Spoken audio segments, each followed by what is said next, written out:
Museau d'Écosse ont commencé à peu près 20 ans, donc on va fêter notre 20e année l'an prochain, en 2026. Puis, on a réuni, dans le fond, moi, j'étais nutritionniste, mon mari était fermier. Donc, on voulait avoir un mode d'élevage d'animaux qui rejoignait les deux, donc la saine alimentation. Puis, mon mari, qui était éleveur de poulets intensif, voulait s'en aller sur un mode d'élevage plus naturel. Donc, on a fait nos recherches, puis on a décidé d'acheter une petite ferme. Donc, on a commencé avec 2 animaux, le daim et la viande de Highland.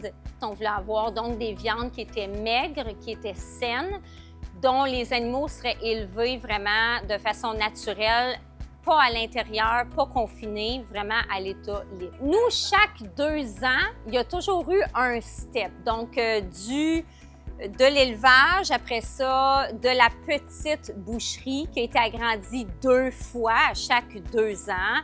Ensuite de ça, on a ouvert une table champêtre à la ferme, un 5 services, 8 services, qu'on a arrêté à la pandémie, mais qui a eu comme pendant 4 ans là, une expérience incroyable.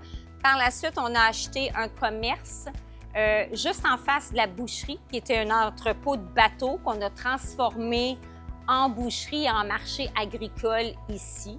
On a racheté d'autres terres.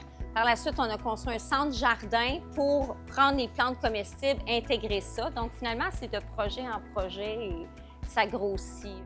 Dans le fond, ici, au Museau d'Écosse, on a plusieurs services. Donc, notre service majeur est vraiment la vente de nos propres viandes, mais ensuite de ça, de plusieurs viandes qui ont les mêmes caractéristiques naturelles que les nôtres. Donc, la majeure partie de notre service vient vraiment du côté alimentaire viande, mais à ça se greffent tous les produits d'à côté. Donc, on a entre 100 et 120 artisans régionaux. On a un service de repas, donc peu importe la recette que vous voulez, on a un chef ici et moi qui concocte n'importe quoi puis que vous pouvez apporter à la maison. Après ça se greffe tout le service cadeau. Tout ce qui est personnel, corporatif, donc toute la mise en place de paniers cadeaux. Puis, on fait des ateliers pour que les gens puissent apprendre à faire leur plate-bande de fleurs comestibles et savoir comment les apprêter dans leur repas.